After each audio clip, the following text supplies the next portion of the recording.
ವಂದನೆಗಳಕ್ಕ. ಈ ಸಮಯ ಮಾಡಿಕೊಟ್ಟಂತ ದೇವರಿಗೂ ಮತ್ತು ಈ ಅವಕಾಶ ಮಾಡಿಕೊಟ್ಟಂತ ರಾಮ ಅಣ್ಣನವರಿಗೂ ಮತ್ತು ವಾಕ್ಯಕ್ಕಾಗಿ ಕರೆದಂತ ರೇಖಾ ಅಕ್ಕ ನಿಮಗೂ ನನ್ನ ಹೃದಯಪೂರ್ವಕದ ವಂದನೆಗಳು ಮತ್ತು ಕೂಡಿ ಬಂದಂತ ಎಲ್ಲ ದೇವಜನರಿಗೆ ಯೇಸು ಕ್ರಿಸ್ತನ ನಾಮದಲ್ಲಿ ವಂದನೆಗಳು. ಚಿಕ್ಕ ಪ್ರಾರ್ಥನೆ ಮಾಡಿಕೊಂಡು ವಾಕ್ಯದ ಬಾಕಿ ಹೋಗೋಣ. ನನ್ನ ಜೊತೆ ಸೇರಿ ನೀವು ಕೂಡ ಪ್ರಾರ್ಥನೆ ಮಾಡಿಕೊಳ್ಳಿ. ನಮ್ಮನ್ನು ಶಾಶ್ವತ ಪ್ರೇಮದಿಂದ ಪ್ರೀತಿಸಿದ ತಂದೆ, ನಿಮ್ಗೆ ಸ್ತೋತ್ರಗಳು, ಕೃತಜ್ಞತೆಗಳು ತಂದೆ. ಈ ದಿನ ನಮ್ಮನ್ನು ಕಾಪಾಡಿ ಕನಿಕರಿಸಿ ಮತ್ತೊಂದು ಜೀವನವನ್ನು ಕೊಟ್ಟಿದ್ದೀರಾ ತಂದೆ. ಈ ದಿನ ನಿಮ್ಮ ವಾಕ್ಯದ ಸಂದೇಶವನ್ನು ಕೊಡುವಾಗ ಪರಿಶುದ್ಧಾತ್ಮನ ಮೂಲಕ ಮಾತನಾಡಲು ಸಹಕರಿಸಿ ಹೇಳುವಂತ ನನಗೆ ಪರಿಶುದ್ಧಾತ್ಮನ ಸಹಾಯವನ್ನು ಕೊಟ್ಟು ಕೇಳುವಂತ ನಿಮ್ಮ ಮಕ್ಕಳಿಗೆ ಅದನ್ನು ಗ್ರಹಿಸುವಂತ ವಿವೇಕವನ್ನು ಕೊಟ್ಟು ನಮ್ಮ ಮಧ್ಯದಲ್ಲಿ ನಿಮ್ಮ ನಾಮ ಒಬ್ಬರದೇ ಮಹಿಮೆ ಪಡಿಸಿಕೊಳ್ಳಬೇಕೆಂದು ಈ ನನ್ನ ಚಿಕ್ಕ ಮನವಿ ಪ್ರಾರ್ಥನೆಯನ್ನು ಪ್ರಭು ರಕ್ಷಕನು ಪ್ರಿಯನಾಗಿರುವ ಕ್ರಿಸ್ತೇಸು ನಾಮದಲ್ಲಿ ಪ್ರಾರ್ಥಿಸಿ ಬೇಡಿಕೊಂಡಿನಪ್ಪ ತಂದೆ, ಆಮೇಲೆ. ಮತ್ತೊಂದು ಸಾರಿ ಕೂಡಿ ಬಂದಂತ ದೇವ ಜನರಿಗೆ ಯೇಸು ಕ್ರಿಸ್ತನ ನಾಮದಲ್ಲಿ ವಂದನೆಗಳು ಸಮರ್ಪಿಸ್ಕೊಳ್ತಾ ಇದ್ದೀನಿ ಪ್ರೇರೆ. ಈ ದಿನ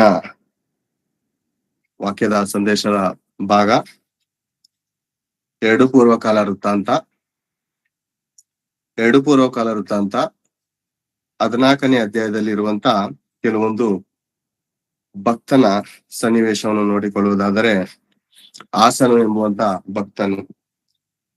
ಈ ಆಸನು ಎಂಬುವಂತ ಭಕ್ತನು ಯಾರೆಂಬುದಾಗಿ ನೋಡುವಾಗ,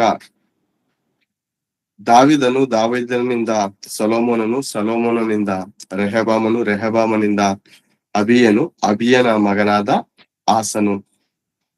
ಈ ಭಕ್ತನ ಒಂದು ಯುದ್ಧದಲ್ಲಿ ಜಯ ಹೊಂದುವಂತ ರೀತಿಯನ್ನು ನಾವು ನೋಡಿಕೊಳ್ಳುವುದಾದರೆ, ಅದಕ್ಕಿಂತ ಮುಂಚೆ ಈ ಅಂಶದ ಹೆಸರು, ಮಕ್ಕಳಿರ ನಿಮ್ಮ ತಂದೆ ತಾಯಂದಿರು ನಿಮ್ಮನ್ನು ಸೃಷ್ಟಿಸಿದಾತನನ್ನು ತೋರಿಸುತ್ತಿದ್ದಾರ.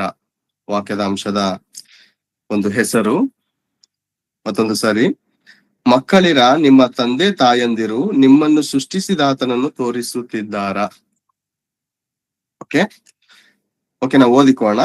2 ಪೂರ್ವಕಾಲ ವೃತ್ತಾಂತ 14ನೇ ಅಧ್ಯಾಯ 8ನೇ ವಚನದಿಂದ ನಾವು ವಚನ ಭಾಗವನ್ನು ಓದಿಕೋಣ. ಓದಿ ಸಹಕರಿಸಿ. ಆಸನಿಗೆ ಸೈನ್ಯವಿತ್ತು, ಅದರಲ್ಲಿ ಗುರಾಣಿ ಬುರ್ಜಿಗಳನ್ನು ಹಿಡಿದಿರುವ 3,00,000 ಮಂದಿ ಯೆಹೂದ್ಯರು, ಖೇಡ್ಯ ಹಿಡಿದವರು, ಬಿಲ್ಲುಗಾರರು ಆಗಿರುವ 2,80,000 ಮಂದಿ ಬೆನ್ಯಾಮೀನರು ಇದ್ದರು. ಇವರೆಲ್ಲರೂ ರಣವೀರರು. ಓದಿಕೊಳ್ಳಿ. 12ನೇ ಅಧ್ಯಾಯ ವಚನದವರೆಗೂ. ಕೂಶನಾದ ಜೆರಹನು 10,00,000 ಸೈನ್ಯವನ್ನು 300 ರಥಗಳನ್ನು ತೆಗೆದುಕೊಂಡು ಇಸ್ರಾಯೇಲರಿಗೆ ವಿರುದ್ಧವಾಗಿ ಯುದ್ಧಕ್ಕೆ ಹೊರಟು ಮಾರೇಷಕ್ಕೆ ಬಂದರು. ಆಸನು ಅವನೆದುರಿಗೆ ಹೋದನು. ಮಾರೇಷದ ಬಳಿಯಲ್ಲಿರುವ ಚೆಫಾತ ಬೈಲಿನಲ್ಲಿ ಉಭಯರು ವ್ಯೂಹ ಕಟ್ಟಿದ್ದರು. ಆಸನು ತನ್ನ ದೇವರಾದ ಯೆಹೋವನಿಗೆ, ಯೆಹೋವನೇ, ಬಲಿಷ್ಠನು ಬಲಹೀನನ ಮೇಲೆ ಬೀಳುವಲ್ಲಿ ನಿನ್ನ ಹೊರತು ರಕ್ಷಕನಿಲ್ಲ. ನಮ್ಮ ದೇವರಾದ ಯೆಹೋವನೇ, ನಮ್ಮನ್ನು ರಕ್ಷಿಸು. ನಿನ್ನಲ್ಲಿ ಭರವಸವಿಟ್ಟು ನಿನ್ನ ಹೆಸರಿನಲ್ಲಿ ಈ ಮಹಾ ಸಮೂಹಕ್ಕೆ ವಿರುದ್ಧವಾಗಿ ಯುದ್ಧಕ್ಕೆ ಬಂದೆವಲ್ಲ. ಯೆಹೋವನೇ, ನಮ್ಮ ದೇವರು ನೀನು. ನರರು ನಿನ್ನನ್ನು ಎದುರಿಸಿ ಗೆಲ್ಲಬಾರದು ಎಂದು ಮೊರೆಯಿಡಲು ಯೆಹೋವನು ಕೂಶರನ್ನು ಆಸನನಿಂದ ಯೆಹೂದ್ಯರಿಂದಲೂ ಅಪಜಯಪಡಿಸಿದ್ದನು. ಕೂಶರು ಓಡಿ ಹೋದಾಗ ಆಸನು ಅವನ ಜನರು ಗೆರಾರಿನವರೆಗೂ ಅವರನ್ನು ಹಿಂದಟ್ಟಿ ಸಂಹರಿಸಿದ್ದರು. ಅವರಲ್ಲಿ ಯಾರೂ ಜೀವದಿಂದುಳಿಯಲಿಲ್ಲ. ಯೆಹೋವನ ಮತ್ತು ಆತನ ಸೈನ್ಯದ ಮುಂದೆ ಚೂರು ಚೂರಾದ ಇಸ್ರಾಯೇಲರಿಗೆ ಅಪರಿಮಿತವಾದ ಕೊಳ್ಳೆ ಸಿಕ್ಕಿತು. ನಾವು ನೋಡಿದಾಗ ಆಸನು ದೇವರ ಮುಂದೆ ಒಂದು ಪ್ರಾರ್ಥನೆ ಮನವಿಯನ್ನು ಇಡ್ತಾ ಇದ್ದಾರೆ. ಆಸನ ಸೈನ್ಯವು ಎಷ್ಟಿದೆ ಅಂದ್ರೆ, ಸುಮಾರು ನಾವು ನೋಡಿದ ಹಾಗೆ 8ನೇ ವಚನದಲ್ಲಿ, ಆಸನಿಗೆ ಸೈನ್ಯವಿತ್ತು, ಅದರಲ್ಲಿ ಗುರಾಣಿ ಬರ್ಜಿಗಳನ್ನು ಹಿಡಿದಿರುವ 3,00,000 ಮಂದಿ ಯೆಹೂದ್ಯರು, ಖೇಡ್ಯ ಹಿಡಿದವರು, ಬಿಲ್ಲುಗಾರರು ಆಗಿರುವ 2,80,000 ಮಂದಿ ಬೆನ್ಯಾಮೀನ್ಯರು ಇದ್ದರು. ಇವರೆಲ್ಲರೂ ರಣವೀರರು. ಕೂಶ್ಯನಾದ ಜೆರಹನು ಮತ್ತು 10 ಲಕ್ಷ ಸೈನ್ಯ 300 ರಥಗಳನ್ನು ತೆಗೆದುಕೊಂಡು ಇಸ್ರಾಯೇಲರಿಗೆ ವಿರುದ್ಧವಾಗಿ ಯುದ್ಧಕ್ಕೆ ಹೊರಟನು. ಅಂದ್ರೆ ಪ್ರೇರೆ, ಎದುರುಗಡೆ ಇರುವಂತ ಕೂಷನ ಸೈನ್ಯವು ಸುಮಾರು 10 ಲಕ್ಷಕ್ಕಿಂತ ಹೆಚ್ಚು ಜನರಿದ್ದಾರೆ. ಅಸನ ಕಡೆಯವರು ಎಷ್ಟು ಜನ ಇದ್ದಾರೆ? ಕೇವಲ 5 ಲಕ್ಷ ಜನರಿದ್ದಾರೆ. ಅಂದ್ರೆ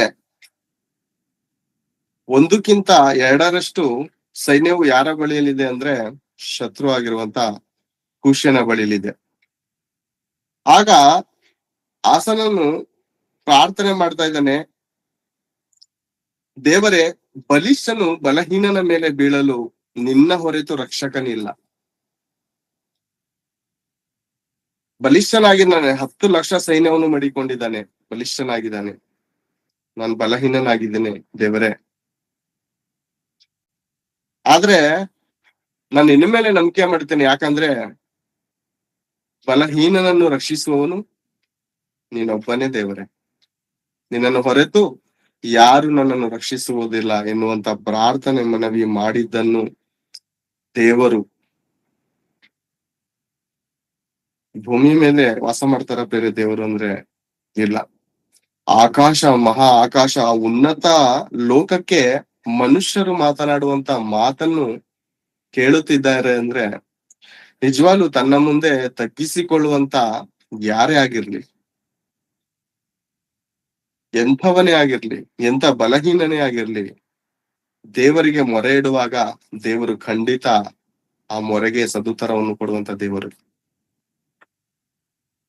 ಅಷ್ಟು ಉನ್ನತದಿಂದ ಕೇಳಿಸ್ಕೋತಾರ ದೇವರು ಅಂದ್ರೆ ಹೌದು ಬೇರೆ. ಅಷ್ಟು ಉನ್ನತ ದೇವರು ನಮ್ಮ ದೇವರಾಗಿದ್ದಾರೆ. ಒಂದಕ್ಕಿಂತ ಎರಡರಷ್ಟು ಭಾಗ ಹೆಚ್ಚಿನವರಾಗಿದ್ದರೂ ದೇವರಿಗೆ ಮೊರೆ ಇಟ್ಟದ್ದರಿಂದ ಸೈನ್ಯವನ್ನು ಸೋಲಿಸಿ ಅದ್ಭುತವಾಗಿ ಮನೆಗೆ ಬರುವುದನ್ನು ನಾವು ನೋಡ್ತಾ ಇದ್ದೇವೆ. ಬೇರೆ ಯುದ್ಧದಲ್ಲಿ ಜಯವನ್ನು ಹೊಂದಿ ಬರುತ್ತಿರುವಾಗ ಒಬ್ಬ ಭಕ್ತನ ಮೂಲಕ ದೇವರು ಒಂದು ಮಾತನ್ನು ಹೇಳಿಸ್ತಾ ಇದ್ದಾರೆ. ಅದೇ ಪೂರ್ವಕಾಲ ವೃತ್ತಾಂತ, 2ನೇ ಪೂರ್ವಕಾಲ ವೃತ್ತಾಂತ 15ನೇ ಅಧ್ಯಾಯ 7ನೇ ವಚನದಿಂದ ಒಂದ್ಸಾರಿ ಓದೋಣ. ನಿಮ್ಮ ಕೈಗಳು ಜೊಲ್ಲು ಬೀಳದಿರಲಿ, ನಿಮ್ಮ ಪ್ರಯತ್ನಕ್ಕೆ ಫಲ ತಪ್ಪದು ಎಂದು ಹೇಳಿದರು. ಓದೋಣ ಮುಂದೆ. ಅಸನು ಒಬೇದನ ಮಗನಾದ ಅಜರ್ಯನ ಈ ಪ್ರವಾದನೋಕ್ತಿಗಳನ್ನು ಕೇಳಿದಾಗ ಧೈರ್ಯಗೊಂಡು ಯೆಹೂದ ಬೆನ್ಯಾಮೀನ್ ಪ್ರಾಂತ್ಯಗಳಲ್ಲಿಯೂ ತಾನು ಸ್ವಾಧೀನ ಮಾಡಿಕೊಂಡ ಎಫ್ರಾಯಿಮ್ ಪರ್ವತ ಪ್ರದೇಶದ ಪಟ್ಟಣಗಳಲ್ಲಿಯೂ ಇದ್ದ ಅಸಹ್ಯ ಪ್ರತಿಮೆಗಳನ್ನು ತೆಗೆದುಹಾಕಿ ಯೆಹೋವನ ಆಲಯಕ್ಕೆ ಸೇರಿದ್ದ ಮಂಟಪದ ಮುಂದಿದ್ದ ಆತನ ಯಜ್ಞವೇದಿಯನ್ನು ಜೀರ್ಣೋದ್ಧಾರ ಮಾಡಿಸಿದ್ದನು. ಆಮೇಲೆ 16ನೇ ವಚನ ಓದೋಣ. ನೆಕ್ಸ್ಟ್ 16ನೇ ವಚನ. ಅರಸನಾದ ಅಸನ ತಾಯಿ ಮಕ್ಕಳು ಅಸೇರ ದೇವತೆಯ ಒಂದು ಅಸಹ್ಯ ಮೂರ್ತಿಯನ್ನು ಮಾಡಿಸಿದ್ದರಿಂದ ಅವನು ಆಕೆಯನ್ನು ಗದ್ದುಗೆಯಿಂದ ತಳ್ಳಿ ಆ ಮೂರ್ತಿಯನ್ನು ಕಡಿಸಿ ಕಿದ್ರೋನ್ ಹಳ್ಳದ ಬಳಿಯಲ್ಲಿ ಚೂರು ಚೂರು ಮಾಡಿ ಸುಟ್ಟಿಸಿದನು. ಸಾಕು. ನಾವು ನೋಡುವಾಗ ಅಸನು ಮಾಡಿದಂತ ಪ್ರಾರ್ಥನೆಯನ್ನು ಆ ದೇವರು ಕೇಳಿ ಸರ್ವ ಸಮೂಹದವರನ್ನು ಸಂಹಾರ ಮಾಡಿ ಜಯವನ್ನು ಹೊಂದುತ್ತಾ ಇದ್ದಾನೆ. ಮನೆಯಲ್ಲಿ ಮಕ್ಕಳು ಎಂಬುವಂತ ತಾಯಿ ಏನ್ ಮಾಡ್ತಾ ಇದ್ದಾಳೆ? ಆತನು ಅಸಹ್ಯ ವಿಗ್ರಹಗಳನ್ನು ಸುಟ್ಟಿ ಜಯವನ್ನು ಹೊಂದಿ ಮನೆಗೆ ಬರುವಾಗ ಮನೆಯಲ್ಲಿ ನೋಡಿದ್ರೆ ತಾಯಿ ಎಂತ ಪರಿಸ್ಥಿತಿಯಲ್ಲಿದ್ದಾಳೆ ಅಂದ್ರೆ, ಅರಸನಾದ ಆಸನ ತಾಯಿ ಮಕ್ಕಳು ಅಶೇರ ದೇವತೆಯ ಒಂದು ಅಸಹ್ಯ ಮೂರ್ತಿಯನ್ನು ಮಾಡಿಸಿದ್ದರಿಂದ ಅವನು ಆಕೆಯನ್ನು ಗದ್ದುಗೆಯಿಂದ ತಳ್ಳಿ ಆ ಮೂರ್ತಿಯನ್ನು ಕಡಿಸಿ ಕೇದ್ರೋನ್ ಹಳ್ಳದ ಬಳಿಯಲ್ಲಿ ಚೂರು ಚೂರು ಮಾಡಿಸಿ ಸುಡಿಸಿದನು. ತಾಯಿ ತನ್ನ ಮಗನನ್ನು ಕಾಪಾಡಿದಂತ ದೇವರನ್ನು ಹಿಂಬಾಲಿಸಬೇಕು. ಎಷ್ಟೋ ಯುದ್ಧದಲ್ಲಿ ಆಸನನ್ನು ದೇವರನ್ನು ಘನಪಡಿಸಿದ್ದಾನೆ. ದೇವರು ಆತನಿಗೆ ಜಯ ಕೊಟ್ಟಿದ್ದಾರೆ. ಈ ವಿಷಯ ಗೊತ್ತಿರುತ್ತಾ ಅಮ್ಮನಿಗೆ? ಖಂಡಿತ ಗೊತ್ತಿರುತ್ತೆ ಪ್ರಿಯರೇ. ಮಗನು ಎಲ್ಲೋಗ್ತಾ ಇದ್ದಾನೋ, ಎಲ್ಲಿ ಬರ್ತಾ ಇದ್ದಾನೋ, ಏನ್ ಯುದ್ಧ ನಡೀತಾ ಇದೆಯೋ, ಯಾರ ಜೊತೆ ಯುದ್ಧ ನಡೀತಾ ಇದೆಯೋ, ಪ್ರತಿಯೊಂದು ವಿಷಯ ತಾಯಿ ಆದವ್ರಿಗೆ, ತಂದೆ ಆದವ್ರಿಗೆ ಸಂಪೂರ್ಣವಾಗಿ ಮಾಹಿತಿ ಇರುತ್ತೆ. ಆದ್ರೆ ತಾಯಿಯ ಪರಿಸ್ಥಿತಿ ಏನಾಗಿದೆ ಅಂದ್ರೆ ಅಸಹ್ಯವಾದಂತ ಮೂರ್ತಿಯನ್ನು ಇಟ್ಟುಕೊಂಡಿದ್ದಾರೆ. ಅಮ್ಮ, ನಿನ್ನ ಮಗನನ್ನು ಕಾಪಾಡಿದ್ದು ಯಾರಮ್ಮ? ನಿನ್ನ ಮಗನು ದೇವರ ಬಳಿಲಿ ಪ್ರಾರ್ಥನೆ ಮಾಡುವಾಗ, ವಿಜ್ಞಾಪನೆ ಮಾಡುವಾಗ ತನ್ನನ್ನು ತಾನು ತಗ್ಗಿಸಿಕೊಳ್ತಾ ಇರೋದು ಯಾರ ಮುಂದೆ? ಭೂಮಿ ಆಕಾಶ ಸೃಷ್ಟಿ ಮಾಡಿದಂತ ಆ ಪರಮಾತ್ಮನ ಎದುರಿನಲ್ಲಿ, ದೇವರೇ ನಾನು ಬಲಹೀನನು, ನಿನ್ ಸರ್ವಶಕ್ತನು, ಈ ಬಲಹೀನನ ಮೇಲೆ ಬಲಿಷ್ಠನು ಬೀಳಲು ನಿನ್ನ ಹೊರತು ರಕ್ಷಕನಿಲ್ಲ ಅಂತ ಪ್ರಾರ್ಥನೆ ಮಾಡುವಾಗ ಬಿಡಿಸಿದ್ದು, ನಿನ್ನ ಮಗನನ್ನು ರಕ್ಷಿಸಿದ್ದು ಯೆಹೋವನು. ಆದರೆ ನಿನ್ ಮನೆಯಲ್ಲಿ ಏನ್ ಮಾಡ್ತಾ ಇದೆಯಮ್ಮ? ವಿಗ್ರಹಾರಾಧನಾ? ಅದೇನಾದ್ರೂ ಒಳ್ಳೆ ವಿಗ್ರಹನ? ಅಸಹ್ಯವಾದಂತ ವಿಗ್ರಹ. ಬೇರೆ ಹಳ್ಳಿಗಳ ಕಡೆ ಬಹಳ ಈಗ್ಲೂ ಆಂಧ್ರ ಪ್ರದೇಶದಲ್ಲಿ ಕೆಲವೊಂದು ಮೀಟಿಂಗ್ಗೆ ಸಹೋದರ ಜೊತೆ ಹೋದಾಗ ಎಂತ ಅಸಹ್ಯ ಅಂದ್ರೆ ಪ್ರೇರೆ, ಭಯಂಕರವಾದ ಅಸಹ್ಯ ಮೂರ್ತಿಗಳು ಪ್ರೇರೆ. ಅಂತ ಪರಿಸ್ಥಿತಿಯಲ್ಲಿ ಮಾತಾಡಿದ್ದಾಳೆ ಪ್ರೇರೆ. ಯಾಕೆ ಗೊತ್ತಿಲ್ವಾ? ತನ್ನ ಮಗನನ್ನು ರಕ್ಷಿಸಿದ್ದು ಯಾವ ದೇವರು ಅಂತ ಗೊತ್ತಿಲ್ವಾ? ಗೊತ್ತಾಗ್ತಾ ಇಲ್ಲ. ಇದು ಒಂದ್ ದೇವರಿರ್ಲಿ ಎಕ್ಸ್ಟ್ರಾ, ಇದು ಒಂದ್ ದೇವರಿರ್ಲಿ, ಈ ದೇವ್ರು ಸಹಾಯ ಮಾಡೋದು ಆಗ್ಲಿಲ್ಲ ಅಂದ್ರೆ ಇನ್ನೊಂದ್ ದೇವ್ರನ್ನ ಸಹಾಯ ಕೇಳೋಣ ಅಂತ ಮಡಿಕೊಂಡಿದ್ದಾಳೇನೋ. ಇದು ಸರಿನಾ? ನಮ್ಮೆಲ್ಲರಿಗೂ ತಂದೆಯಾದ ದೇವರು ಒಬ್ಬನೇ ಇರುವಾಗ ಇಸ್ರಾಯೇಲರನ್ನು ಅದ್ಭುತವಾಗಿಯೂ ಅತಿಶಯವಾಗಿಯೂ ಐಗುಪ್ತ ದೇಶದಿಂದ ಬಿಡಿಸಿ ಕಾನಾನಿ ಕಡೆ ನಡೆಸುವುದಕ್ಕೆ ಎಷ್ಟು ಪ್ರಯಾಸ ಪಟ್ಟಂತ ಆ ದೇವರನ್ನು ಬಿಟ್ಟು ಅವರು ಕೂಡ ಬಸವ ಮೂರ್ತಿಗಳನ್ನು ಮಾಡಿಕೊಂಡಾಗ ದೇವರು ರೌದ್ರನಾಗಿ ಕೋಪದಿಂದ ಇಸ್ರಾಯೇಲರಿಗೆ ಅನೇಕ ವಾರ್ನಿಂಗ್ಗಳನ್ನು ಕೊಟ್ಕೊ ಬಂದ್ರು. ಈ ರೀತಿ ಮಾಡಬೇಡಿರಿ, ನಿಮ್ಮನ್ನು ಶುದ್ಧಿ ಮಾಡಿಕೊಳ್ಳಿರಿ, ಪರಿಶುದ್ಧರಾಗಿ ಜೀವಿಸಿರಿ, ನಾನು ಹೊರತು ರಕ್ಷಕನಿಲ್ಲ, ನಾನೇ ನಿಮ್ಮನ್ನು ಹುಟ್ಟಿಸಿದ್ದೇನೆ, ನಾನೇ ನಿಮ್ಮನ್ನು ಹೆತ್ತಿದ್ದೇನೆ, ನಾನೇ ನಿಮ್ಮನ್ನು ಸಾಕುತ್ತಾ ಇದ್ದೇನೆ, ನಿಮ್ಮ ಪ್ರತಿಯೊಂದು ಕೊರತೆಗಳನ್ನು ಅಗತ್ಯಗಳನ್ನು ಪೂರೈಸುವಂತ ದೇವರು ನಾನೇ ಅಂತ ಎಷ್ಟೋ ಸಾರಿ ಭಕ್ತನ ಮೂಲಕ, ಮೋಶೆಯ ಮೂಲಕ, ಯಹೂಶ್ವನ ಮೂಲಕ, ಅನೇಕ ಭಕ್ತರ ಮೂಲಕ, ದಾವಿದನ ಮೂಲಕ, ಸೊಲೊಮೋನನ ಮೂಲಕ ಅನೇಕ ಮಾತುಗಳು ಹೇಳ್ಕೊಂಡು ಬಂದ್ರು. ಆದ್ರೆ ತಾಯಿ ಮಾಡ್ತಾ ಇರುವಂತ ತಪ್ಪು ಮಹಾ ದೊಡ್ಡ ತಪ್ಪಾಗಿದೆ ಪ್ರೇರೆ. ಇದೊಂದೇ ವಿಷಯದಲ್ಲಿ ತಪ್ಪು ಮಾಡಿದ್ದಾಳ? ಮಾಕಳೆಂಬುವಂತ ತಾಯಿ ಇದು ಒಂದೇ ವಿಷಯದಲ್ಲಿ ತಪ್ಪು ಮಾಡಿದ್ದಾಳ ಅಂದ್ರೆ ಇಲ್ಲ ಪ್ರೇರೆ. ಆತನ ಯಜಮಾನನು ಯಾರು? ಅಬಿಯನು. ಆ ಅಬಿಯನ ವಿಷಯದಲ್ಲೂ ಕೂಡ ತಿಳಿದಿದ್ದರು, ತನ್ನ ಯಜಮಾನನನ್ನು ರಕ್ಷಿಸಿದಂತ ದೇವರೇ ಯಾರಂತ ತಿಳಿದಿದ್ದರು, ಈ ರೀತಿಯಾದಂತ ವಿಗ್ರಹಾರಾಧನೆಗಳನ್ನು ಬಚ್ಚಿಟ್ಟುಕೊಂಡು ಕದ್ದು ಮುಚ್ಚಿನ ಮಾಡುತ್ತಾ ಬರ್ತಾ ಇದ್ದಾರೆ ಅಂದ್ರೆ ಇವ್ರಿಗೆ ದೇವ್ರ ಪ್ರೀತಿ ಎಲ್ಲರ್ಥ ಆಗಿದೆ ಪ್ರೇರೆ. ಆ ಕಾಲದಲ್ಲಿ ಒಂದು ಸಾರಿ 2 ಪೂರ್ವಕಾಲ ಇರುತ್ತಂತ, ಅದೇ ಹಿಂದ್ಗಡೆ ಇರುವಂತ ಹಾಳೆಯನ್ನು ನಾವು ತಿರುಗಿಸುವುದಾದ್ರೆ 13ನೇ ಅಧ್ಯಾಯ, 2 ಪೂರ್ವಕಾಲ ಇರುತ್ತಂತ 13ನೇ ಅಧ್ಯಾಯ 9ರಿಂದ ಓದೋಣ ಪ್ರೇರೆ. ನೀವು ಯೆಹೋವನ ಯಾಜಕರಾದ ಆರೋನನ ಸಂತಾನದವರನ್ನು, ಲೇವಿಯರನ್ನು ಓಡಿಸಿಬಿಟ್ಟು ಅನ್ಯ ದೇಶಗಳವರಂತೆ ನಿಮಗೋಸ್ಕರ ಪೂಜಾರಿಗಳನ್ನು ಮಾಡಿಕೊಂಡಿರಲ್ಲ. ತಾನು ಪೂಜಾರಿಯಾಗಿ ಪ್ರತಿಷ್ಠಿತನಾಗಬೇಕೆಂದು ಒಂದು ಎಳೆ ಹೋರಿಯನ್ನು 7 ಟಗರುಗಳನ್ನು ತೆಗೆದುಕೊಂಡು ಬಂದ ಪ್ರತಿಯೊಬ್ಬನು ದೇವರಲ್ಲದವುಗಳಿಗೆ ಪೂಜಾರಿಯಾದನಷ್ಟೇ. ನಮಗಾದರೋ ಯೆಹೋವನು ದೇವರಾಗಿರುತ್ತಾನೆ, ನಾವು ಆತನನ್ನು ಬಿಡಲಿಲ್ಲ. ಸಾಕು ಯೆಹೋವನ ಪ್ರಿಯರೇ. ಸಾಕು ಸಾಕು. Thank you sister. ಅದೇನು ಯರೊಬ್ಬಾಮನಿಗೆ ಹೇಳುತ್ತಿರುವಂತ ಮಾತು, ನೀನಾದರೂ ದೇವರಲ್ಲದವುಗಳಿಗೆ ಪೂಜಾರಿಗಳನ್ನು ಮಾಡಿ, ಬಸವಗಳನ್ನು ಮಾಡಿ, ವಿಗ್ರಹಾರಾಧನೆ ಮಾಡುವುದಕ್ಕೆ ಜನರನ್ನು ಶಾಪಗ್ರಸ್ತರಾಗಿ ನಿಲ್ಲಿಸ್ತಾ ಇದೆಯಾ? ಆದರೆ ನಾನ್ ಯಾರನ್ನ ಹಿಂಬಾಲಿಸ್ತಾ ಇದ್ದೀನಿ? ಭೂಮಿ ಆಕಾಶ ಉಂಟು ಮಾಡಿದಂತಹ ಸರ್ವೇಶ್ವರನನ್ನು ನಾನು ಆರಾಧಿಸ್ತಾ ಇದ್ದೀನಿ ಅಂತ ಅಭಿಯನ್ನು ಹೇಳ್ತಾ ಇರುವಂತ ಮಾತು. ಅಭಿಯನ ಯಾರು? ಆಸನ ತಂದೆ.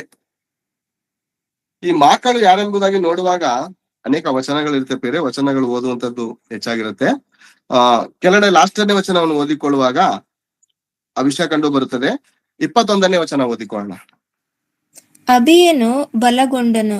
ಅವನು 14 ಮಂದಿ ಹೆಂಡತಿಯರನ್ನು ಮಾಡಿಕೊಂಡು 22 ಮಂದಿ ಗಂಡು ಮಕ್ಕಳನ್ನು 16 ಮಂದಿ ಹೆಣ್ಣು ಮಕ್ಕಳನ್ನು ಪಡೆದನು. ಅಭಿನಯನ ಉಳಿದ ಚರಿತ್ರೆಯು ಅವನ ನಡೆನುಡಿಗಳು ಪ್ರವಾದಿಯಾದ ಇದ್ದೋವಿನ ವ್ಯಾಖ್ಯಾನದಲ್ಲಿ ಬರೆದಿರುತ್ತವೆ. ಎಂತೇರೆ? ಅಭಿಯನು ಹೆಂಡತಿಯರನ್ನು ಮಾಡ್ಕೊಂಡಿದ್ದಾನೆ. ಎಷ್ಟು ಜನ? ಸುಮಾರು 14 ಮಂದಿ. ಈ 14 ಮಂದಿಯಲ್ಲಿ ಒಬ್ಬಳು ಮಾಕಳು.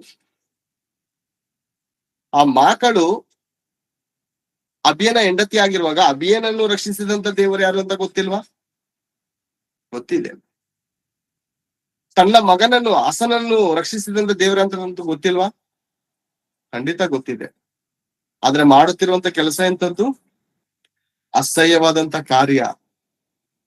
ಪ್ರೇರೆ, ಈ ಪ್ರಪಂಚದಲ್ಲಿ ನಾವು ನೋಡುತ್ತಿರುವಾಗ ತಾಯಾದಂತವರು ತನ್ನ ಮಗನು ದೇವರ ಬಳಿಯಲ್ಲಿ ಹೋಗುತ್ತಿರುವಾಗ, ದೇವರನ್ನು ಕಂಡುಕೊಂಡಾಗ ಅವ್ರಿಗೆ ತಡೆ ಮಾಡಬಾರದು. ಮಗನು ಒಳ್ಳೆಯವರಾಗಿ ಬದುಕುವುದನ್ನು ನೋಡಿ ಸಂತೋಷ ಪಡಬೇಕು. ನನ್ನ ಮಗನನ್ನು ಬದಲಾಯಿಸಿದಂತ ದೇವರು ಯಾರು?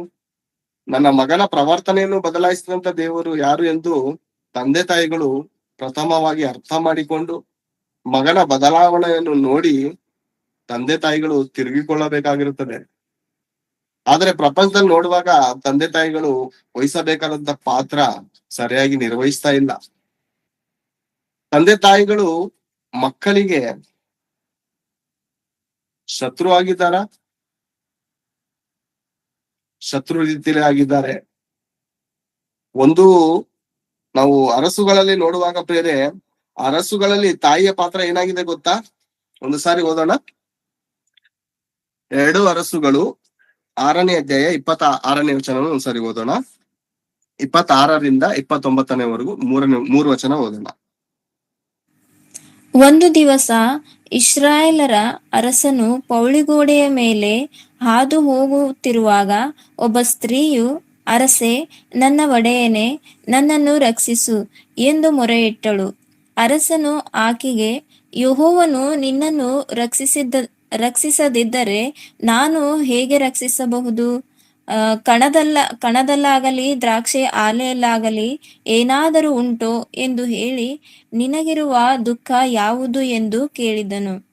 ಆಗ ಆಕೆಯು, ಈ ಸ್ತ್ರೀಯು ನನಗೆ ನಿನ್ನ ಮಗನನ್ನು ತೆಗೆದುಕೊಂಡು ಬಾ, ನಾವು ಈ ಹೊತ್ತು ಅವನನ್ನು ತಿಂದು ಬಿಡೋಣ, ನಾಳೆ ನನ್ನ ಮಗನನ್ನು ತಿನ್ನೋಣ ಎಂದು ಹೇಳಿದ್ದರಿಂದ ನಾವಿಬ್ಬರು ನನ್ನ ಮಗನನ್ನು ಕೊಂದು ಬೇಯಿಸಿ ತಿಂದು ಬಿಟ್ಟೆವು. ಮರುದಿವಸ ನಾನು ಈಕೆಗೆ, ಈ ಹೊತ್ತು ನಿನ್ನ ಮಗನನ್ನು ತೆಗೆದುಕೊಂಡು ಬಾ, ಅವನನ್ನು ಕೊಂದು ತಿನ್ನೋಣ ಅಂದಾಗ ಈಕೆಯು ಅವನನ್ನು ಎಲ್ಲಿಯೋ ಅಡಗಿಸಿಟ್ಟಳು ಎಂದು ಹೇಳಿದ್ದಳು. ಸಾಕು ಪ್ರೇರೆ. ಇದನ್ನು ಕೇಳಿದ ಕೂಡಲೇ ಅರಸನು ತನ್ನ ಬಟ್ಟೆಗಳನ್ನು ಹರಿದುಕೊಳ್ತಾ ಇದ್ದಾನೆ. ತಾಯಿ ಏನ್ ಮಾಡಿದಳಂತೆ? ಸ್ವಂತ ಮಗನನ್ನೇ ಮತ್ತೊಬ್ಬಳು ಇವಳು ಒಂದಾಗಿ ಸ್ವಂತ ಮಗನನ್ನೇ ಕೊಂದು ತಿಂದಿದ್ದಾರೆ ಪ್ರೇರೆ. ತಂದೆ ತಾಯಿಗಳು ತನ್ನ ಸರ್ವಸ್ವವನ್ನೇ ಮಕ್ಕಳಿಗೆ ಉದಾರವಾಗಿ ಜೀವಿತವನ್ನು ಸಮರ್ಪಿಸ್ಕೊಳ್ತಾರೆ. ಈ ಲೋಕದಲ್ಲಿ ನೋಡುವಾಗ ನೀವೇಂತಕ್ಕೆ ದುಡಿತಾ ಇದ್ದೀರಾ ಅಂದ್ರೆ ಮಕ್ಕಳಿಗೋಸ್ಕರ ಅಂತ. ಆದ್ರೆ ಮಗ ಸತ್ಯವಾದ ಮಾರ್ಗದಲ್ಲಿ ಹೋಗುವಾಗ ತಡೆಗಳು ಯಾಕೆ? ಭಯಂಕರವಾದಂತ ತಡೆಗಳು, ಅಡಚಣೆಗಳು. ಇಲ್ಲಿ ನೋಡುವಾಗ ಎಂತ ಅನಾಹುತ ಆಗ್ತಾ ಇದೆ, ಸ್ವಂತ ಮಗನನ್ನೇ ಕೊಂದು ತಿಂದಿದ್ದಾರೆ ಬೇರೆ, ಸ್ವಂತ ಮಗನನ್ನೇ. ಮನ್ಸಾದ್ರೂ ಬರುತ್ತಾ? ಭಯಂಕರ. ಇನ್ನೊಂದು ತಾಯಿ ಮಾಡಿದಾಳೆ, ಬಚ್ಚಿಟ್ಟಿದ್ದಾಳಂತೆ. ನಿಜವಾಗ್ಲೂ ಹೇಳ್ಬೇಕಂದ್ರೆ ಒಳ್ಳೆ ತಾಯಿ, ಇವ್ರಿಬ್ರಲ್ಲಿ ನೋಡುವಾಗ ಅಷ್ಟೋ ಇಷ್ಟೋ ಒಳ್ಳೆ ತಾಯಿ ಬಚ್ಚಿಟ್ಟವಳೆ. ಸ್ವಂತ ಮಗನನ್ನು ಪ್ರೇರೆ. ಏನಾಗಿದೆ ಈ ಅಮ್ಮನಿಗೆ? ಹಸುನ. ಈ ದಿನನೂ ಕೂಡ ಅನೇಕ ಸಭೆಗಳಲ್ಲಿ ನೋಡುವಾಗ, ಎಲ್ಲಮ್ಮ ಮಗನ್ ಬರ್ಲಿಲ್ಲ ಜೊತೆಲಿ ಅಂದ್ರೆ ಕೆಲ್ಸಕ್ ಹೋಗಿದ್ದಾನೆ, ಕೆಲ್ಸಕ್ ಹೋಗಿದ್ದಾನೆ. ಯಾಕೆ? ಭಾನುವಾರ ಸ್ವಲ್ಪ ಜಾಸ್ತಿ ಸಂಪಾದನೆ ಆಗುತ್ತಲ್ಲ, 1,000-2,000 ಜಾಸ್ತಿ ಸಂಪಾದನೆ ಆಗುತ್ತೆ, ಮನೆ ಕುಟುಂಬ ನಡಿಬೇಕಲ್ಲ, ಆದದ್ರಿಂದ ಸಂಪಾದನೆ ಹೋಗಿದೆ. ನಾನ್ ಬರ್ತಾ ಇದ್ವಿ. ಕೆಲವರು ಎಂತ ಮೂಢನಂಬಿಕೆಯಲ್ಲಿ ಇದ್ದಾರೆ ಗೊತ್ತಾ? ಮೊದಲು ನಿನ್ ರಕ್ಷಣೆ ಒಂದು, ನಂತರ ನಿನ್ನ ಮನೆಯವ್ರ ರಕ್ಷಣೆ ಒಂದು ಅನ್ನುವಂತ ಮಾತನ್ನು ಅಪಾರ್ಥ ಮಾಡ್ಕೊಂಡಿದ್ದಾರೆ. ಅಪಾರ್ಥ ಮಾಡ್ಕೊಂಡು ಏನ್ ಮಾಡ್ತಾ ಇದಾರೆ ಗೊತ್ತಾ? ಮನೇಲಿ ನಾನು ಒಬ್ಳು ಹೋದ್ರೆ ಸಾಕು, ನಾವು ಗಂಡ ಹೆಂಡತಿ ಹೋದ್ರೆ ಸಾಕು, ಮಕ್ಕಳು ಆಶೀರ್ವಾದ ಹೊಂದ್ಕೊಳ್ಳಿ, ನಾವು ಪ್ರಾರ್ಥನೆ ಮಾಡ್ತೀವಿ ಅವ್ರಿಗೋಸ್ಕರ. ಹೌದಾ?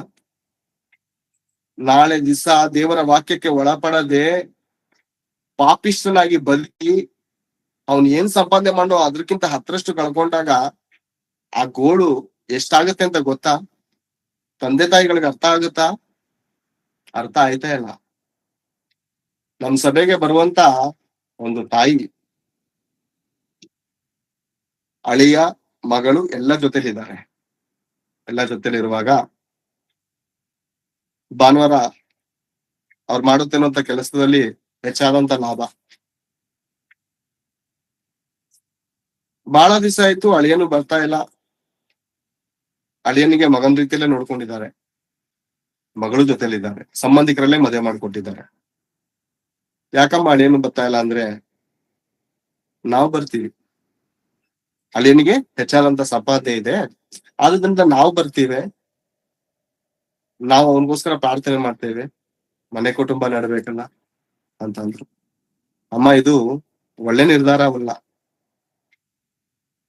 ಇದು ಒಳ್ಳೆ ನಿರ್ಧಾರವಲ್ಲ. ಸೈತಾನನು ಒಂದು ವೇಳೆ ಅವನನ್ನು ಹಿಡ್ಕೊಂಡ್ರೆ ಅವನ ಮೂಲಕ ನೀವು ಬಹಳ ಚಿತ್ರ ಹಿಂಸೆಗಳನ್ನ ಅನುಭವಿಸ್ಬೇಕಾಗತ್ತೆ ಅಂತ ಎಷ್ಟೋ ಸಾರಿ ವಾರ್ನಿಂಗ್ ಮಾಡ್ದು. ಬಂದಿ ಮನೆ ಕಷ್ಟ ಹೇಳೋದೇ ಹೊರತು ನಾವ್ ಹೇಳೋದು ಆ ಅಮ್ಮನ್ ಕಿವಿಗೆ ಹೋಗ್ತಾ ಇರ್ಲಿಲ್ಲ. ಕಡೆಗೆ ಏನಾಯ್ತು ಗೊತ್ತಾ? ಆ ಅಳಿಯನು ಹುಚ್ಚನಾಗಿ, ಗಾಂಜಾ ಸೇದುವವನಾಗಿ, ಹುಡುಕನಾಗಿ ಅಲಿತಾ ಇದ್ದಾನೆ. ನಷ್ಟ ಎಷ್ಟು ಲಕ್ಷ ಗೊತ್ತಾ? ಸುಮಾರು 5-6 ಲಕ್ಷ ಹಣವನ್ನು ನಷ್ಟ ಮಾಡಿದ್ದಾನೆ, ಸಾಲ ಮಾಡಿ ಇವ್ರು ತಲೆ ಮೇಲೆ ಹಾಕಿದ್ದಾನೆ. ಇವರು ತಾಯಿ ಮಗಳು ಕೆಲ್ಸದ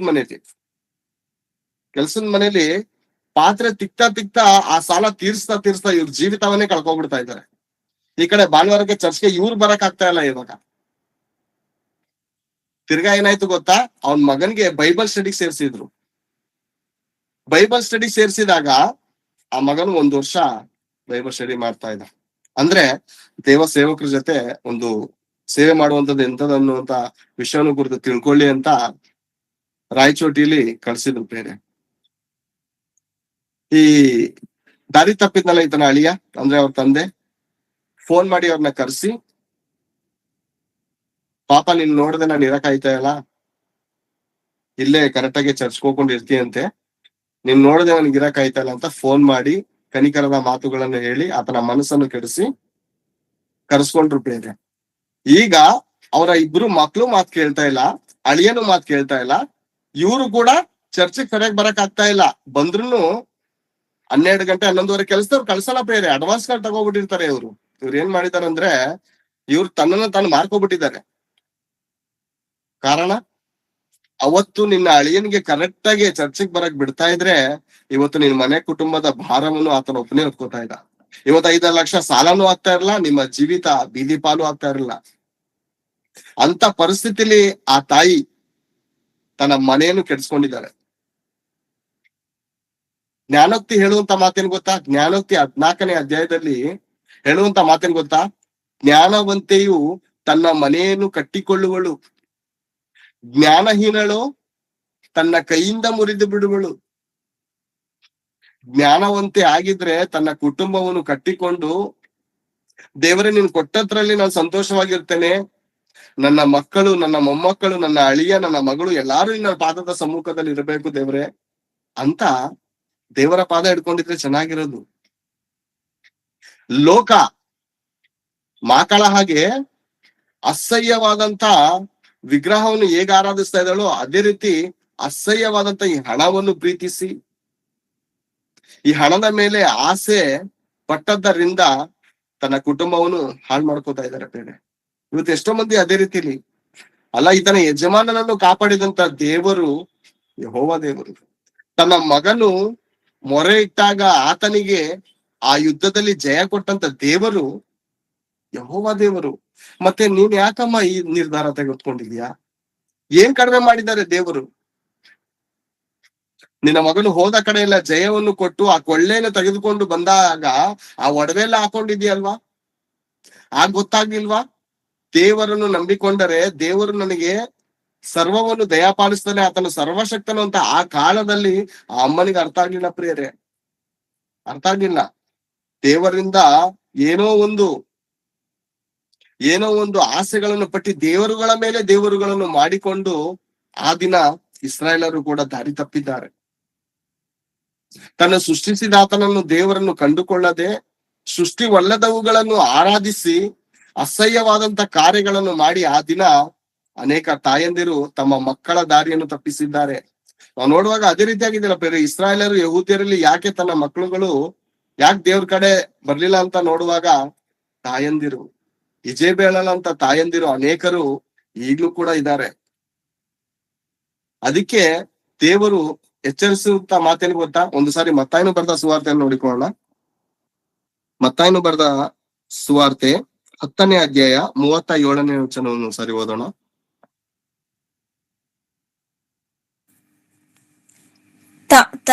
ತಂದೆ ಮೇಲಾಗಲಿ ತಾಯಿಯ ಮೇಲಾಗಲಿ ನನ್ನ ಮೇಲೆ ಇಡುವುದಕ್ಕಿಂತ ಹೆಚ್ಚಾದ ಮಮತೆಯನ್ನಿಡುವವನು ನನಗೆ ಯೋಗ್ಯನಲ್ಲ. ಮಗನ ಮೇಲಾಗಲಿ ಮಗಳ ಮೇಲಾಗಲಿ ನನ್ನ ಮೇಲೆ ಇಡುವುದಕ್ಕಿಂತ ಹೆಚ್ಚಾದ ಮಮತೆಯನ್ನಿಡುವವನು ನನಗೆ ಯೋಗ್ಯನಲ್ಲ. ಮತ್ತು ಯಾವನಾದರೂ ತನ್ನ ಶಿಲುಬೆಯನ್ನು ತೆಗೆದುಕೊಂಡು ನನ್ನ ಹಿಂದೆ ಬಂದ ಹೊರತು ನನಗೆ ಯೋಗ್ಯನಲ್ಲ. ಸಾಕು ಬೇರೆ. ತಂದೆಯ ಮೇಲಾಗಲಿ ತಾಯಿಯ ಮೇಲಾಗಲಿ ನನ್ನ ಮೇಲೆ ಇಡುವುದಕ್ಕಿಂತ ಹೆಚ್ಚಾದ ಮಮತೆಯನ್ನಿಡುವವನು ನನಗೆ ಯೋಗ್ಯನಲ್ಲ.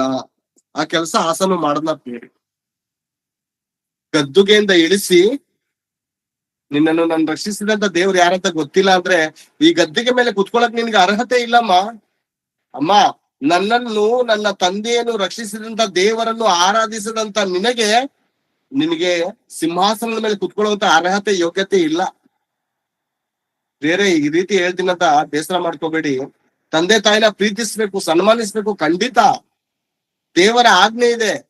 ಆದ್ರೆ ದೇವ್ರಿಗಿಂತ ಹೆಚ್ಚಾಗ, ಸಭೆಗಿಂತ ಹೆಚ್ಚಾಗ ಬೇಡ ಪ್ರೇರೆ. ಒಬ್ಬ ಸಹೋದರನು ಕೂಡ ಇದೇ ತಪ್ಪು ಮಾಡಿದನು ಪ್ರೇರೆ. ರಾಮವಣ್ಣನ ಮೂಲಕ ಸತ್ಯ ವಾಕ್ಯವನ್ನು ತಿಳಿದುಕೊಂಡು ಸತ್ಯದ ಮಾರ್ಗದಲ್ಲಿ ಬರುವಾಗ ಸುಳ್ಳಿನ ಸಭೆಯನ್ನು ತಿರಸ್ಕಾರ ಮಾಡಿ ಸತ್ಯದ ವಾಕ್ಯವನ್ನು ತಿಳಿದುಕೊಂಡು ಬರುವಾಗ ಒಬ್ಬ ಸಹೋದರನು ನನ್ನ ಜೊತೆ ಬಂದ ನಂತರ ತಾಯಿ ಅಸತ್ಯವಾದಂತ ಬೋಧನೆಯನ್ನು ಕೇಳುವುದರಲ್ಲಿ ಲೀನವಾಗಿದ್ರು. ಅವ್ರಿಗೆ ಬಹಳ ಸಾರಿ ಹೇಳಿದ್ರೆ ಅರ್ಥ ಆಗ್ಲಿಲ್ಲ. ನಂತರ ಮಗನೇನ್ ಮಾಡ್ದ ಗೊತ್ತಾ? ನನ್ನ ತಾಯಿ ನನ್ ಜೊತೆ ಸತ್ಯವಾಕ್ಯಕ್ಕೆ ಬರೋ ಗಂಟ ನಾನು ಅವ್ರ ಜೊತೆ ಅದೇ ಸಭೆಗೆ ಹೋಗ್ತೀನಿ ಅಂತ ಹೋದ.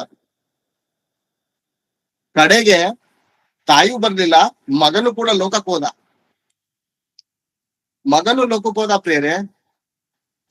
ಈಗ ಕುಡುಕನಾಗಿ, ಕೆಟ್ಟವನಾಗಿ, ದುಷ್ಟನಾಗಿ ಬದುಕುವಂತ ಪರಿಸ್ಥಿತಿ. ಯಾರನ್ನ? ತಾಯಿನ ಕರ್ಕೊಂಡ್ ಅಂತ ಹೋದವನು ಇವನೇ ಲೋಕ ಕೊಟ್ಟದ ಪ್ರೇರೆ. ಅದಕ್ಕೆ ದೇವ್ರು ಹೇಳುತ್ತಿರಂತ ಮಾತು, ತಂದೆಯ ಮೇಲಾಗಲಿ ತಾಯಿಯ ಮೇಲಾಗಲಿ ನನ್ನ ಮೇಲೆ ಇಡುವುದಕ್ಕಿಂತ ಹೆಚ್ಚಾದ ಮಮತೆಯನ್ನು ಇಡುವವನು ನನಗೆ ಯೋಗ್ಯನಲ್ಲ. ಮಗನ ಮೇಲಾಗಲಿ ಮಗಳ ಮೇಲಾಗಲಿ ನನ್ನ ಮೇಲೆ ಇಡುವುದಕ್ಕಿಂತ ಹೆಚ್ಚಾದಂತ ಮಮತೆಯನ್ನು ಇಡುವನು ನನಗೆ ಯೋಗ್ಯನಲ್ಲ. ಸತ್ಯವನ್ನು ತಿಳಿದುಕೊಂಡ ನಂತರವೂ ಕೂಡ ನಮ್ಮ ಸಂಬಂಧಿಕರಿಗೆ, ನಮ್ಮ ತಂದೆಯರಿಗೆ, ನಮ್ಮ ತಾಯಿಯರಿಗೆ, ನಮ್ಮ ಮಕ್ಕಳಿಗೆ ಹೆಚ್ಚಾದಂತ ಪ್ರಾಧಾನ್ಯತೆಯನ್ನು ಕೊಡ್ತಾ ಇದ್ದೇವೆ ಅಂದ್ರೆ ನಾವು ನಿಜವಾಗ್ಲೂ ದೇವರನ್ನು ಪ್ರೀತಿಸುವವರಲ್ಲ ಪ್ರಿಯರೇ. ಖಂಡಿತ ಎಲ್ಲಾರ್ಗೂ ಪ್ರೀತಿಸ್ಬೇಕು, ಎಲ್ಲಾರನ್ನು ಗೌರವಿಸ್ಬೇಕು, ಎಲ್ಲಾರಿಗೂ ಬೇಕಾದಂತ ಅವಶ್ಯಕತೆಗಳನ್ನು ಪೂರೈಸ್ಕೊಡ್ಬೇಕಾಗತ್ತೆ. ದೇವ್ರು ಹೇಳಿದಾರಲ್ವಾ, ನಿನ್ನ ತಂದೆ ತಾಯಿಗಳನ್ನು ಸನ್ಮಾನಿಸು. ಆದ್ರೆ ಸನ್ಮಾನಿಸು ಅಂದ್ರೆ ಏನು? ಅವರು ಸುಳ್ಳಾದದನ್ನು ಹಿಂಬಾಲಿಸ್ಕೊಂಡು ಹೋದ್ರು, ಅದನ್ನು ಆ ಮಾತನ್ನು ಕೇಳಿ ನಾವು ಕೂಡ ಅಲ್ಲೇ ಹೋಗ್ಬೇಕಂತನ? ಆತನು ಕೂಡ ಹಾಗೆ ಹೇಳ್ದ. ದೇವ್ರು ಹೇಳಿದಾರಲ್ವಾ, ವಿಮೋಚನೆ ಕಂಡ 20ನೇ ಅಧ್ಯಾಯ 12-13 ಹೇಳಿದಾರಲ್ವಾ, ನಿನ್ನ ತಂದೆ ತಾಯಿಯನ್ನು ಸನ್ಮಾನಿಸಿದ್ರೆ ದೇಶದಲ್ಲಿ ಬಹುಕಾಲ ಬದುಕ್ತಿ ಅಂತ. ಅದಕ್ಕೆ ಅವ್ರನ್ನ ಸನ್ಮಾನಿಸಿ ಅವ್ರು ಕರೀತಾ ಇದ್ದಾರೆ ಚರ್ಚ್ಗೆ, ನಾನು ಅಲ್ಲೇ ಹೋಗ್ತೀನಿ ಅಂತ ಹೋದ. ತಾಯಿಯೂ ಬರ್ಲಿಲ್ಲ, ಮಗನು ಕೂಡ ಲೋಕದಲ್ಲೇ ಹೊಟ್ಟೋದ. ಪ್ರೀತಿಸ್ಬೇಕು ಪ್ರಿಯರೇ, ಖಂಡಿತ ಪ್ರೀತಿಸ್ಬೇಕು. ಲೋಕದ ತಂದೆ ಆಗಿರ್ಲಿ, ತಾಯಿ ಆಗಿರ್ಲಿ, ಎಲ್ಲಾರನ್ನು ಪ್ರೀತಿಸ್ಬೇಕು, ಕನಿಕರಿಸ್ಬೇಕು, ಕಾಪಾಡ್ಬೇಕು. ಅವ್ರು ಬೇಕಾದದ್ದನ್ನು ನಾವು ಕೊಡಬೇಕು. ನಮ್ಮನ್ನು ಎತ್ತಿದ್ದಾರೆ, ಸಾಕಿದ್ದಾರೆ, ನಮ್ಗೆ ಬೆಳೆಸಿದ್ದಾರೆ. ಅವನ್ನ ಖಂಡಿತ ಪ್ರೀತಿಸೋಣ. ಆದ್ರೆ ದೇವರಿಗೆ ಕೊಡ್ಬೇಕಾಗಿರೋ ಪ್ರಥಮ ಸ್ಥಾನವನ್ನು ಯಾವತ್ತೂ ತಪ್ಪಿಸ್ತಾ ಇರ್ತದೆ. ಯಾಕಂದ್ರೆ ಅವ್ರನ್ನ ಈ ಲೋಕಕ್ಕೆ ಕಳಿಸಿದಂತರು ದೇವರಲ್ವಾ. ಎಲ್ಲಾರು ತಾಯಿಯೇ ದೇವರು ಅಂದುಕೊಂಡು ಈ ದಿನ ಪ್ರಪಂಚ ಇದೆ. ಆ ತಾಯಿಗೆ ಈ ಲೋಕದಲ್ಲಿ ಕಳಿಸಿದಂತ ದೇವ್ರು ಯಾರಂತ ಅರ್ಥ ಮಾಡ್ಕೊತಾ ಇದಾರ? ತಾಯಿನ, ನಿಮ್ಮ ತಂದೆನ ಈ ಲೋಕಕ್ಕೆ ಕಳಿಸಿದಂತ ದೇವರು ಯಾರು? ಆ ಪರಮಾತ್ಮನು. ತಾಯಿಯ ಗರ್ಭದಲ್ಲಿ ಕಾಪಾಡಿದಂತ ಯಾರು? ಆ ದೇವರು. ಆ ದೇವರನ್ನೇ ಬಿಡುವಂತದ?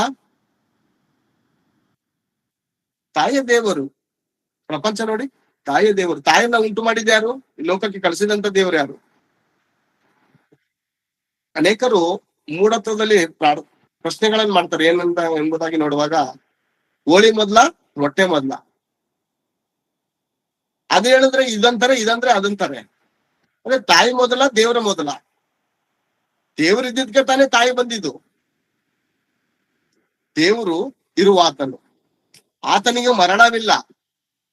ಎಷ್ಟೋ ತಂದೆ ತಾಯಿಗಳು ಈ ದಿನ ತೀರೋಗಿದ್ದಾರೆ. ಇವ್ರನ್ನ ಕಾಪಾಡ್ತಾ ಇರೋದು ಯಾರು?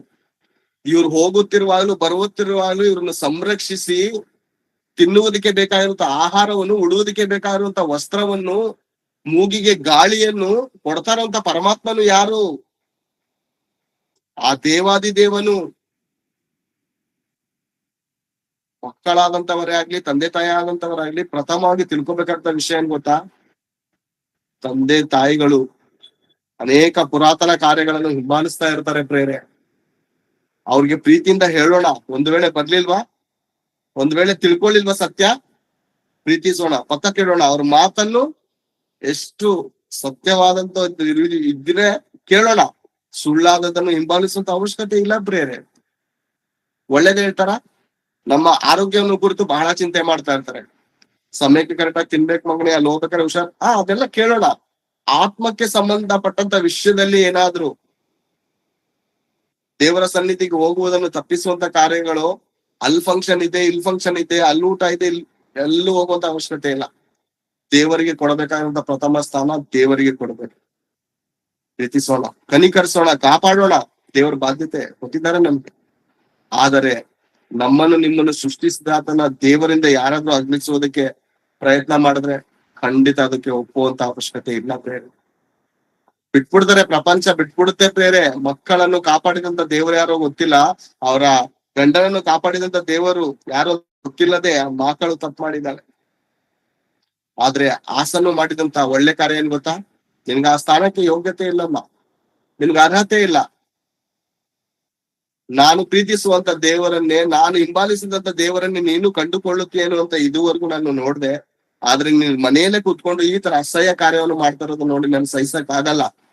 ಆ ಯುದ್ಧದಲ್ಲಿ ಪಟ್ಟಂತ ನೋವು ನನಗೆ ಗೊತ್ತು. ಆ ಯುದ್ಧದಲ್ಲಿ ಸಾವು ಜೀವದ ನಡುವೆ ನಾನು ಹೋರಾಡುತ್ತಿರುವಾಗ ಆ ದೇವರಿಗೆ ಮೊರೆ ಇಟ್ಟದ್ದನ್ನು ದೇವರು ಲಾಲಿಸಿ ಆ ಪರಲೋಕದಿಂದ ನನ್ನ ಸ್ವರವನ್ನು ಕೇಳಿ ನನಗೆ ಸದುತ್ತರವನ್ನು ದಯಪಾಲಿಸಿ ಆ ಯುದ್ಧದಲ್ಲಿ ಜಯವನ್ನು ಕೊಟ್ಟಂತ ದೇವರನ್ನು ನೀನು ಆರಾಧಿಸ್ಬಿಟ್ಟು ಏನಮ್ಮ ಮಾಡ್ತಾ ಇದೀಯ ಮನೆಯಲ್ಲಿ?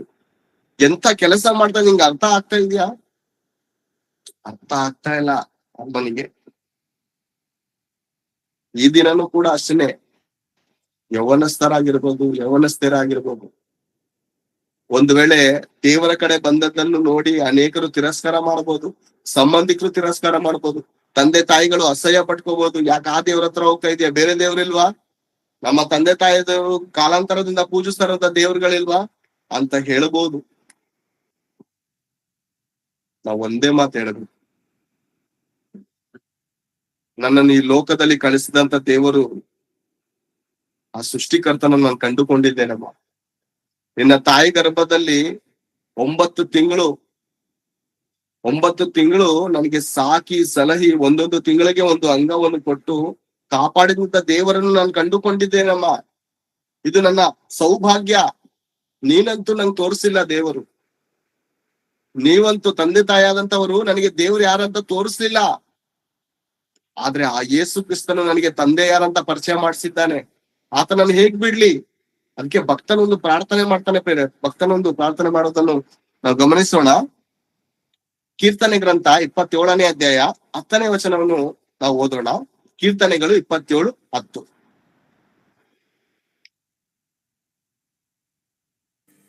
ಅವನು ಸರ್ವಶಕ್ತನಲ್ಲಿ ಆನಂದಪಟ್ಟು ಆತನನ್ನು ಸರ್ವದಾ ಪ್ರಾರ್ಥಿಸುವವನು. ಕೀರ್ತನೆಗಳು 27ನೇ ಅಧ್ಯಾಯ 10ನೇ ವಚನ. Sorry brother. ತಂದೆ ತಾಯಿಗಳು ನನ್ನನ್ನು ಮೊರೆಯಿಟ್ಟರೇನು, ಯೆಹೋವನು ನನ್ನನ್ನು ಸೇರಿಸಿಕೊಳ್ಳುವನು. ತಂದೆ ತಾಯಿಗಳು ನನ್ನನ್ನು ತೊರೆದು ಬಿಟ್ಟರೇನು, ಯೆಹೋವನು ನನ್ನನ್ನು ಸೇರಿಸಿಕೊಳ್ಳುವನು. ಪ್ರಪಂಚದಲ್ಲಿರುವಂತ ಯೌವನಸ್ಥರಾಗಿರ್ಬೋದು, ಒಂದು ವೇಳೆ ತಂದೆ ತಾಯಿ ತಿರಸ್ಕಾರ ಮಾಡಿದ್ರ, ಸಂಬಂಧಿಕರು ತಿರಸ್ಕಾರ ಮಾಡಿದ್ರ, ನಿನ್ನ ಜೊತೆಲಿರುವಂತ ಸಹೋದರರಾಗಿರ್ಬೋದು, ಫ್ರೆಂಡ್ಸ್ ಗಳಾಗಿರ್ಬೋದು, ನಿನ್ನನ್ನು ತಿರಸ್ಕಾರ ಮಾಡಿಸಿದರು. ನಿನಗೆ ತಿರಸ್ಕಾರ ಮಾಡದಂತ ದೇವರೊಬ್ಬನಿದ್ದಾನೆ. ಲೋಕವೇ ತಿರಸ್ಕಾರ ಮಾಡ್ಬೋದು ಬೇರೆ, ಲೋಕ ತಿರಸ್ಕಾರ ಮಾಡ್ತಾ ಇದೆಯಲ್ವಾ? ಯೇಸು ಪ್ರಭು ಏನ್ ಹೇಳಿದ್ದಾರೆ? ಜನರು ನಿಮ್ಮನ್ನು ತಿರಸ್ಕಾರ ಮಾಡ್ತಾರೆ. ನೀವು ಯಾಕೆ ಹೇಳಿ, ಯಾಕೆ ತಿರಸ್ಕಾರ ಮಾಡ್ತಾರೆ? ನೀವು ಮೇಲಾದವರು, ನೀವು ಭೂ ಸಂಬಂಧವರಾಗಿದ್ದರೆ ನಿಮ್ಮ ಮೇಲೆ ಮಮತೆ ಇಡ್ತಾ ಇದ್ರು.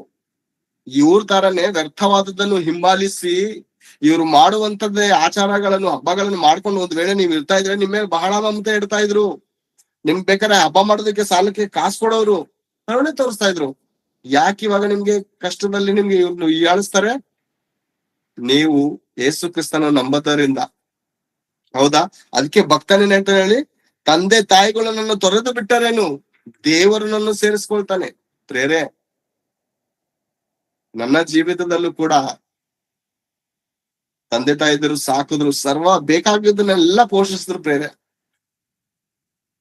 ಪ್ರಾಮುಖ್ಯವಾದದನ್ನು ನನಗೆ ಪೋಷಿಸಿಲ್ಲ.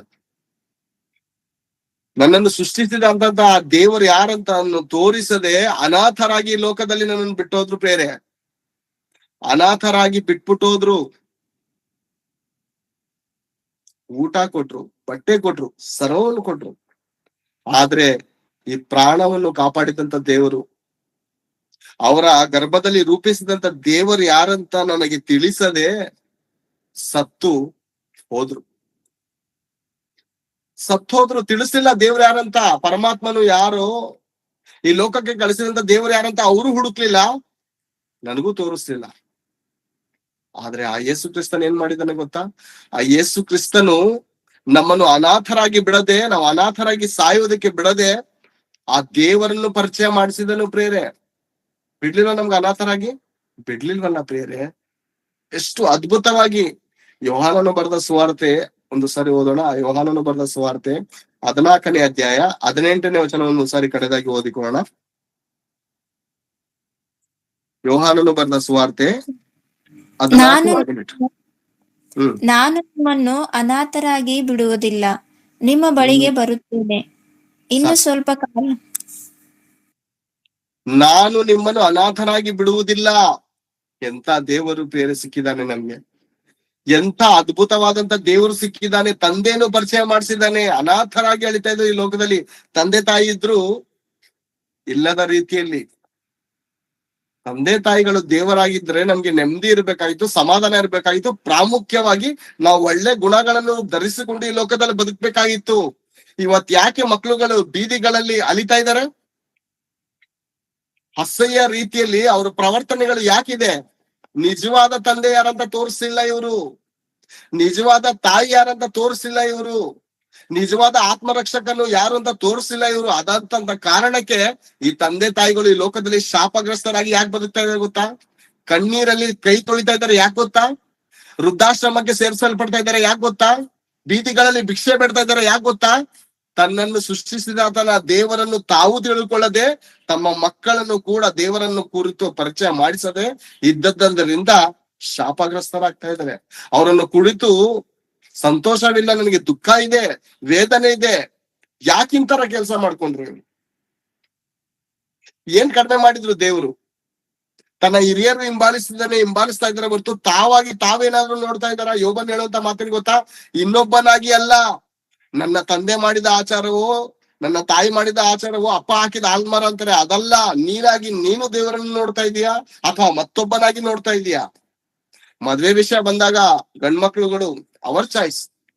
ತಾನು ನೋಡಿದಂತ ಹೆಣ್ಣನ್ನೇ ಮದ್ವೆ ಆಗ್ತಾನೆ, ತಾನು ಇಷ್ಟಪಟ್ಟಿದಂತ ಬೈಕನ್ನೇ ತೆಗೆದುಕೊತಾನೆ, ತಾನು ಇಷ್ಟಪಟ್ಟಿದಂತೆ ಒಂದು ಪಾಠವನ್ನೇ ತೆಗೆದುಕೊಳ್ತಾನೆ. ನಾನು ಇದೇ ಪಾಠ ಮಾಡ್ತೀನಿ, ಇಂತ ಒಂದು ಸಬ್ಜೆಕ್ಟ್ ತಗೋತೀನಿ ಅಂತ.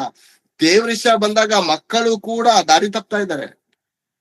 ದೇವ್ರ ವಿಷಯ ಬಂದಾಗ ತಂದೆ ತಾಯಿದೆ ಹಿಂಬಾಲಿಸ್ತೀಯಾ ಅಥವಾ ನಿನ್ನ ಚಾಯ್ಸ? ನೀನ್ ನೋಡ್ಬೇಕಲ್ವಾ ದೇವ್ರು ಯಾರು ಅಂತ? ನೀನು ಹುಡುಕ್ಬೇಕಲ್ವಾ? ಸಮಯವಿಲ್ಲ. ದೇವ್ರ ವಿಷಯದಲ್ಲಿ ಬಂದ್ರೆ ಸಮಯ ಇಲ್ಲ ಪ್ರೇರೆ. ಎಲ್ಲಾರು ಬ್ಯುಸಿ ಆಗಿದ್ದಾರೆ, ಎಲ್ಲಾರು ಬ್ಯುಸಿ ಆಗ್ಬಿಟ್ಟಿದ್ದಾರೆ.